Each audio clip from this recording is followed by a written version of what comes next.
बहुत खराब स्थिति है।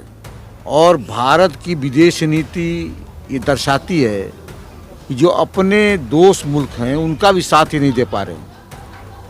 पिछले बार भी इनको ये अलग थलग पड़ गए थे, यहाँ तक कि नेपाल तक इनका साथ नहीं दिया। देखिए, उसके लिए वो स्वयं जिम्मेदार है। नीतीश कुमार जी को पहले भी जानकारी थी और हमारे नेता ने तो मंचों से कहा कि अगर भारतीय जनता पार्टी से हाथ आप मिलाएंगे तो आपकी खैर नहीं। जब आपका बढ़ेगा, जब आपका ये खाड़ी में युद्ध होगा, जंग होगी, कभी कभी तो और बढ़ेगा, पेट्रोल बढ़ेगा, डीजल बढ़ेगा, आपका जो है गैस कीमत बढ़ी और बढ़ाई जाएगी। तो क्योंकि सारे बंद हो जाएंगे, ईरान से ही ज़्यादा आता था माल हमारा। अब अभी सुना है, कल के अखबार में था कि ट्रम्प ने कहा कि 1 महीने के लिए आप जो है रूस से तेल ले सकते हैं। तो पहले क्यों प्रतिबंध लगाया था अमेरिका ने, रूस से आप तेल नहीं खरीद सकते? अब आप चुपचाप तमाशा देख रहे थे। लंबा खींचने का असर देश पर पड़ेगा, बिल्कुल पड़ेगा। महागठबंधन के लोगों ने प्रधानमंत्री बनाने के लिए ऑफर किया था कि आइए, आप मुख्यमंत्री की चिंता कर रहे हैं, हम लोग आपको प्रधानमंत्री बनाना चाहते हैं। नहीं, भारत की विदेश नीति बिल्कुल फेल है। नेपाल उनके साथ नहीं है, छोटे छोटे भूटान उनके साथ नहीं है, छोटे छोटे देश भी आंख दिखाने का काम कर रहे हैं। भारत अमेरिका का पिछलग्गू बन गया है। वो बिल्कुल उठ तो उठ और बैठ तो बैठ की स्थिति हो गई है। ईरान भारत का मित्र राष्ट्र रहा है। 1971 में जब पाकिस्तान से भारत का युद्ध हो रहा था तो ईरान भारत के साथ खड़ा था। जब विश्व में वोटिंग की बात हुई कश्मीर के सवाल पर, तो ईरान कश्मीर के सवाल पर भारत के साथ खड़ा रहा है।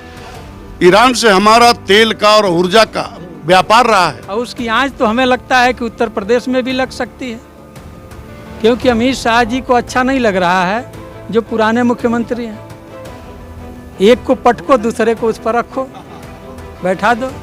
तो ये हालात है और प्रदेश, पूरा देश जल रहा है। कि हमारा परिवार शुरू से ही जहां जाति जुल्म अत्याचार हुआ है, बढ़ चढ़ कर हिस्सा लिया है और हम लोग भी लेते रहेंगे और हम लोग सर्व समाज की लड़ाई लड़ते रहेंगे। इफ्तार पार्टी के बहाने सपा का शक्ति प्रदर्शन, केंद्र की विदेश नीति और नीतीश कुमार पर बोला जोरदार हमला। नमस्कार, मैं सौम्या और आप देख रहे हैं भारत मीडिया। पवित्र माह रमजान में इफ्तार पार्टियों का दौर जारी है, लेकिन बलिया के बिलथरा रोड में आयोजित एक इफ्तार पार्टी पूरी तरह से सियासी अखाड़े में तब्दील हो गई। समाजसेवी और सपा नेता साहित्य समाजवाद के आवास पर हुए इस भव्य आयोजन में समाजवादी पार्टी के दिग्गज नेताओं ने शिरकत की और इफ्तार के मंच से केंद्र सरकार से लेकर बिहार की राजनीति तक पर जमकर सियासी तीर छोड़े। देखिए हमारी ये खास रिपोर्ट। बिलथरा रोड में जुटे सपा नेताओं के निशाने पर सबसे ज्यादा केंद्र सरकार की विदेश नीति रही। सिकंदरपुर विधायक जियाउद्दीन रिजवी ने सरकार को घेरते हुए कहा कि देश में अल्पसंख्यकों के साथ अन्याय हो रहा है और भारत ने ईरान जैसे पुराने व मजबूत मित्र देश को छोड़ दिया है। भाई, पूरे जनपद वासियों को माह रमज़ान की मुबारकबाद दे रहा हूँ। सभी लोग जानते हैं कि ये मुबारक महीना है रमज़ान का और ये अदब से भरा हुआ है और जितना हम इसमें इबादत कर लेंगे उतना अल्लाह को प्यारी होती है इबादत। इसमें हर बुराइयों से दूर रह कर के आदमी अल्लाह के सामने रूबरू होता है, दुआएं मांगता है, नमाज़ें पढ़ता है, तिलावत करता है। तो ये रमज़ान के महीने में होता है और हम लोगों ने इसको अदा हम लोग कर रहे हैं। और आज शाही समाजवाद ने हम लोगों को अपने यहाँ रोज़ा अफ्तार पर मदऊ किया है। हम लोग इनके आए हैं, सारे अंचल जी हमारे बैठे हुए हैं, विधायक खंबैरिया के, और इनको हम लोग मुबारकबाद देते हैं। कम से कम आपने इतने लोगों को बुला करके अफ्तार कराने का काम किया, इसलिए मैं इनको मुबारकबाद देना चाहता हूँ। देखा गया जो समाजवादी पार्टी का शुरू से जो है देश में जो गंगा जमनी तहजीब बनी है, इस पर जो है फोकस रहता है। आज जिस तरह से यहाँ पे अधिक से अधिक संख्या में लोग जो है इफ्तार में जो है शामिल हुए हैं, आप इसे किस नज़रिए से देखते हैं? भाई देखिए, समाजवादी पार्टी हमेशा गंगा जमनी तहजीब पर अमल की है और इंसानियत की बात करती है। हम किसी जात विशेष की न बात करते हैं, न धर्म की बात करते हैं। हम सभी धर्मों को, जो संविधान में भी इसकी मान्यता है, उसको लेकर चलने की बात समाजवादी पार्टी हमारे नेता अखिलेश यादव करते हैं। और हम हिंदू मुसलमान सिख ईसाई जैन बुद्ध सबको लेकर के जो पीडीए के लोग हैं उन पर जिस तरह से जुल्म हो रहे हैं, अत्याचार हो रहे हैं, उनकी मज़ारें गिराई जा रही हैं, उनकी मस्जिदें गिराई जा रही हैं, टारगेट किया जा रहा है और कई तरह से टारगेट किया जा रहा है। अभी फतेहपुर में हुआ, अभी बहराइच में हुआ, अभी बरेली में हुआ, अभी संभल में हुआ, तमाम तरह के आपके सामने दिखाई दे रहे हैं। तो ये तो एक गंदी राजनीति है और संविधान के खिलाफ है, इसकी हम मजम्मत करते हैं। और हम लोगों का जो उसूल है, जो गांधी जी का सपना है, जो गांधी जी ने, अबुल कलाम आज़ाद ने सपना देखा था हिंदुस्तान को आगे बढ़ाने का, आपके जो पटेल साहब ने, उस पर अमल करते हुए हम लोग संविधान की रक्षा करने के लिए हिंदू मुस्लिम एकता की मिसाल पेश करके और इसको मजबूत बनाने के लिए हमारे नेता अखिलेश यादव और समाजवादी पार्टी आगे बढ़ रही है। तो देश में जो है आपने कहा है इस तरह का जो माहौल है, तो समाजवादी पार्टी क्या स्टैंड लेगी? समाजवादी पार्टी की सरकार बनेगी, सब ठीक हो जाएगा। इनकी सरकार डबल इंजन की सरकार है। ये सरकार में एक तरफा एक एजेंडे पर ही काम कर रहे हैं। हम लोगों का एजेंडा एक नहीं है, हम लोगों का बहुदेशीय एजेंडा है। हम लोग सबको साथ लेकर चलने की बात करते हैं, सभी धर्म का आदर करते हैं, सभी को फलने फूलने की धर्म को आज़ादी है जो संविधान में भी दर्शाया गया है, उस पर अमल करने का काम करते हैं। जो जनपद के आप सबसे कोई बड़े नेता है, यहाँ पे बैरिया विधायक जयप्रकाश अंचल जी भी मौजूद हैं। सर, आप लोगों को जनता ने बहुत बड़ी जिम्मेदारी है कि जो शोषित, वंचित और जो डरे सहमे लोग हैं, जो अल्पसंख्यक समाज से लेकर के जो और समाज है, उनके हितों की रक्षा करें। और आप जो सरकार बनने के बाद इसकी रक्षा करने की बात करते हैं। जी नहीं, हम लोग अपना काम करते हैं। अंचल जी हों, चाहे हम हों, चाहे हमारी पार्टी के जितने भी एमएलए हैं, जब सब विधानसभा चलती है या पार्लियामेंट चलता है, आप सुनते होंगे, आपके ही चैनल से भी आता होगा, हम लोग देश की एकता अखंडता की बात करते हैं, हिंदू मुस्लिम एकता की बात करते हैं, महंगाई पर चर्चा करते हैं, बेरोजगारी पर चर्चा करते हैं, नफरत के इस माहौल को ख़त्म करना चाहते हैं। हम हर तरह से इस देश को समृद्धि की तरफ ले जाना चाहते हैं, मगर ये भारतीय जनता पार्टी सरकार इसको लागू नहीं कर रही, ना चलने दे रही। हम लोग तो अपना काम कर रहे हैं, मगर हम लोग मान रहे हैं कि सरकार 27 में आएगी तो जितने इन्होंने अपना रास्ता दिखाया है नफरत का, उस सारे रास्तों को हम लोग बंद कर देंगे। सर, जिस तरह से SIR का जो है, जो 6 मार्च को जो खत्म हो गया है, जो दावा आपत्तियों का जो समय था, लेकिन देखा गया है कि सिकंदरपुर विधानसभा में सबसे ज़्यादा शिकायतें जो है मिली है। आपने इसको लेकर के जो है सदन में भी, विधानसभा में इसकी आवाज़ भी उठाई थी। अभी क्या स्थिति आप देख? अब ठीक हो रहा है, जो नोटिस दी गई, हम लोगों ने पेपर दे दिया गया, ठीक हो गया। वो जहाँ 3-4 गांव के मास्टर आए थे, हमारी गांव का आया था सिवान कला, हमारी पत्नी का भी नाम काट दिया गया था, तो ये उठा तो ठीक हो गया। अब इसको ठीक कराया गया है। ये तो सरकार चाहती थी बड़े संख्या में खासतौर से माइनॉरिटी का नाम काट दिया जाए, इनकी साजिश थी। मगर माइनॉरिटी सजग थी, माइनॉरिटी सजग थी हर जगह पूरे देश में, और इसके लिए वो माइनॉरिटी खुद ब खुद अपना इंतज़ाम कर ली थी। ये इनकी चल नहीं पाई, इसीलिए इनको लगा कि 2.5 करोड़ से ज़्यादा मतदाता हमारे कट गए, तभी बेचैन हुए, तभी SIR का समय बढ़ाया। अब वो अपने वो कार्यकर्ताओं को घूम घूम के कहे कि तुम कोई उपाय करो, इन लोगों का नाम कटवाओ किसी तरह से, फर्जी सही, ये लोग परेशान हो, ये लोग सबूत नहीं जुटा पाएंगे। मगर माइनॉरिटी पहले सबूत जुटा ली थी, अपना काम कर लिए। मंत्री जी, रमज़ान का महीना है और दुनिया में जो स्थितियाँ चल रही है फिलहाल ईरान और अमेरिका को लेकर के, क्या कहेंगे इसको लेकर? इसका असर बहुत ख़राब स्थिति है, और भारत की विदेश नीति ये दर्शाती है कि जो अपने दोस्त मुल्क हैं उनका भी साथ ही नहीं दे पा रहे हैं। पिछले बार भी इनको ये अलग थलग पड़ गए थे, यहाँ तक कि नेपाल तक इनका साथ नहीं दिया, और आज भी ये अमेरिका के पिठलग्गू है बन गए हैं मोदी जी। इसलिए जो ईरान हम लोगों का, भारत का शुरू से हमदर्द रहा है।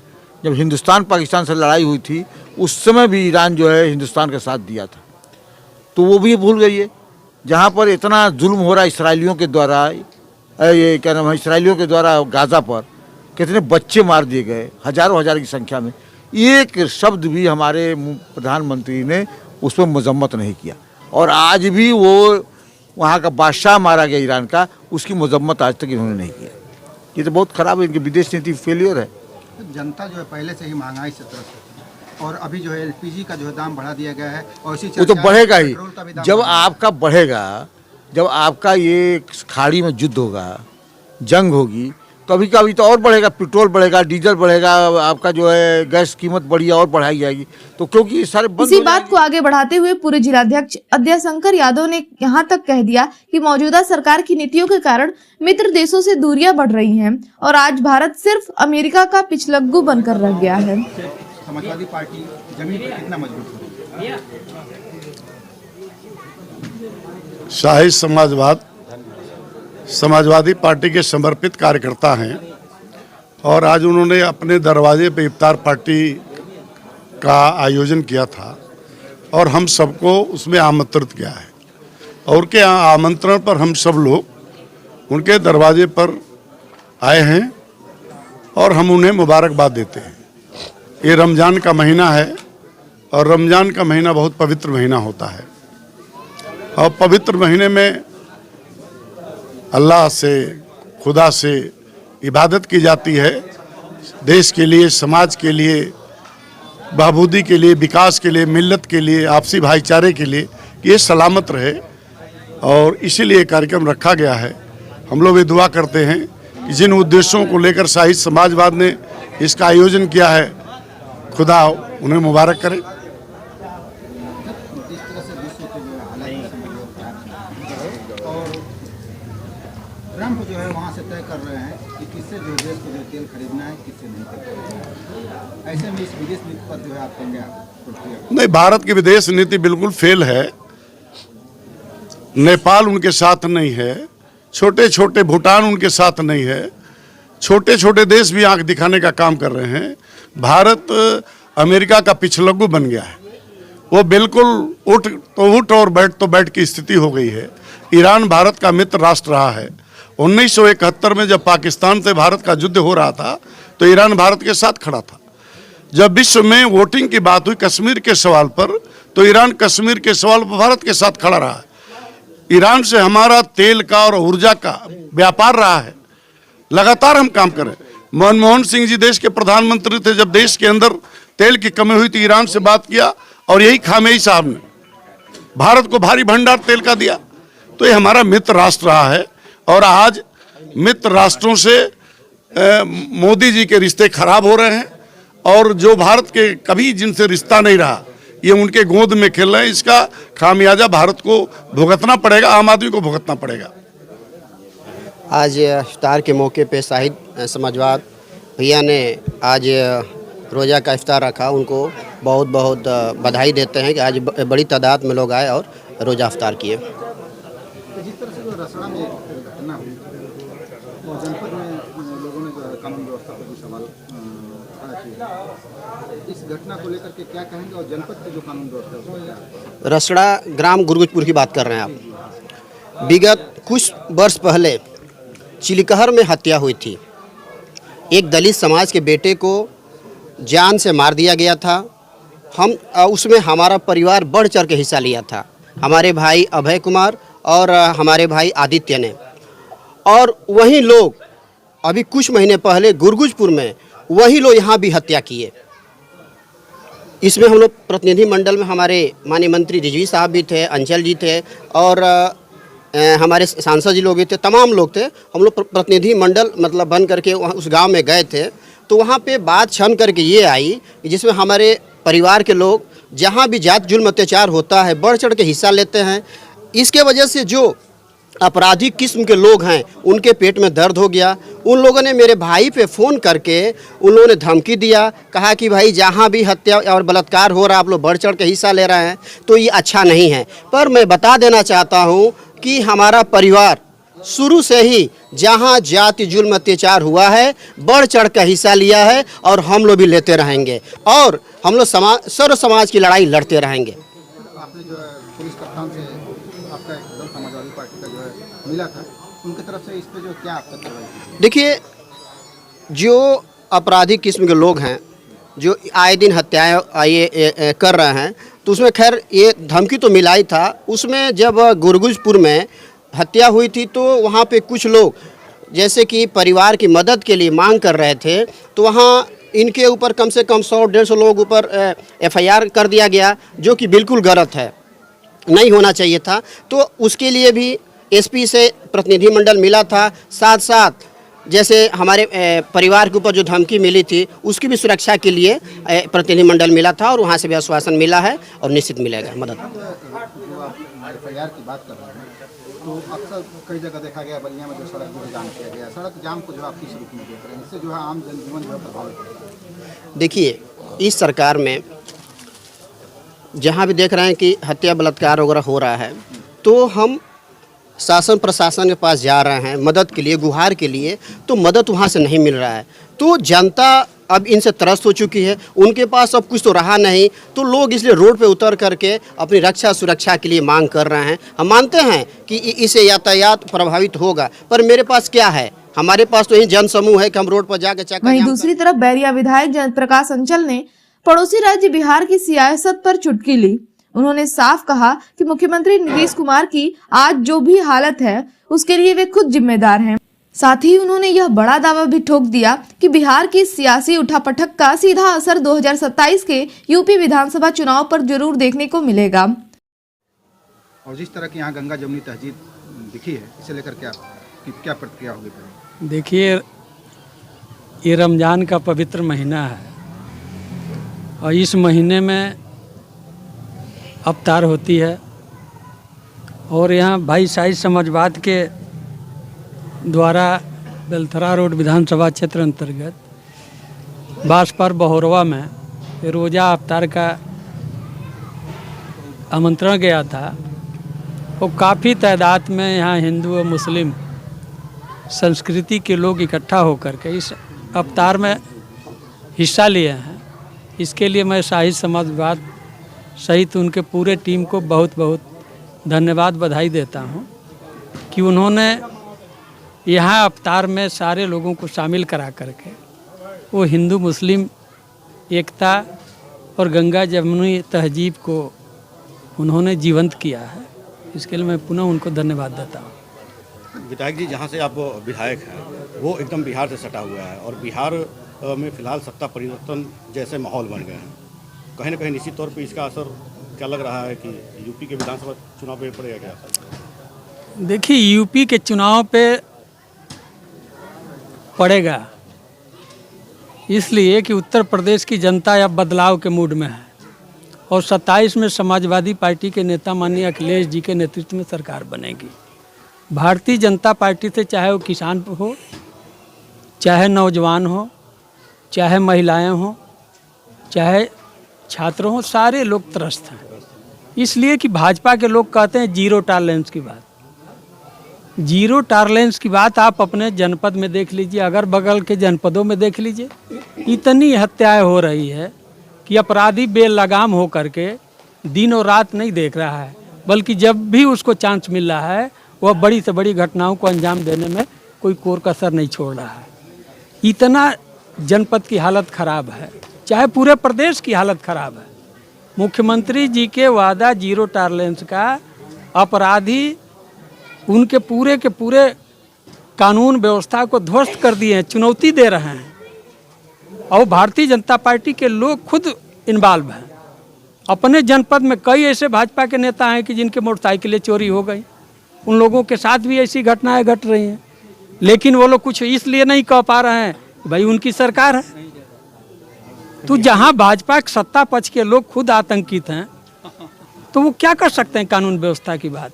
बिहार में जिस हिसाब से नीतीश कुमार जी को किनारे किया जा रहा है, इसको लेकर क्या कहेंगे? देखिए, उसके लिए वो स्वयं जिम्मेदार है।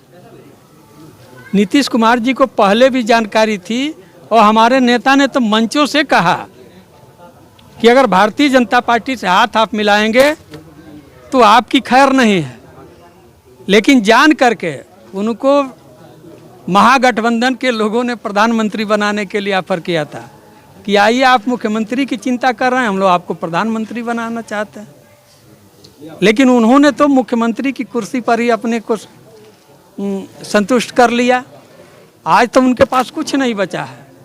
आज तो न उनकी पार्टी बच रही है और न उनकी मुख्यमंत्री की कुर्सी बच रही है। तो ऐसी हालात में क्या कहा जाए। और उसकी आँच तो हमें लगता है कि उत्तर प्रदेश में भी लग सकती है, क्योंकि अमित शाह जी को अच्छा नहीं लग रहा है जो पुराने मुख्यमंत्री हैं। एक को पटको, दूसरे को उस पर रखो, बैठा दो। तो ये हालात है और प्रदेश पूरा देश जल रहा है कानून व्यवस्था के नाम पर। महंगाई से पूरी जनता त्रस्त है, चाहे वो अमीर हो, चाहे गरीब हो, चाहे मध्यम वर्गीय परिवार हो। आज जिस तरह से विश्व की हालात खराब हुई है, उससे आज के डेट में कोई सुरक्षित नहीं है। कब किसके ऊपर कहाँ हमला होगा ये कहा नहीं जा सकता है। तो ऐसी परिस्थिति में अब जनता माननीय अखिलेश यादव जी के तरफ देख रही है कि वो 27 में उनकी सरकार आए कि नौजवानों को नौकरी मिले, छात्रों को छात्रवृत्ति मिले और कानून व्यवस्था दुरुस्त हो, किसानों का उसके पैदावार का वाजिब मूल्य मिल सके। कुल मिलाकर इस मुबारक मौके पर सपा नेताओं ने अपने तीखे बयानों से 2027 के सियासी बिसात बिछानी शुरू कर दी है। अब देखना होगा कि सपा नेताओं के इस बड़े हमलों का सियासी गलियारों में क्या असर होता है। इलाके की पल पल की सटीक अपडेट के लिए आप जुड़े रहिए भारत मीडिया के साथ। नमस्कार।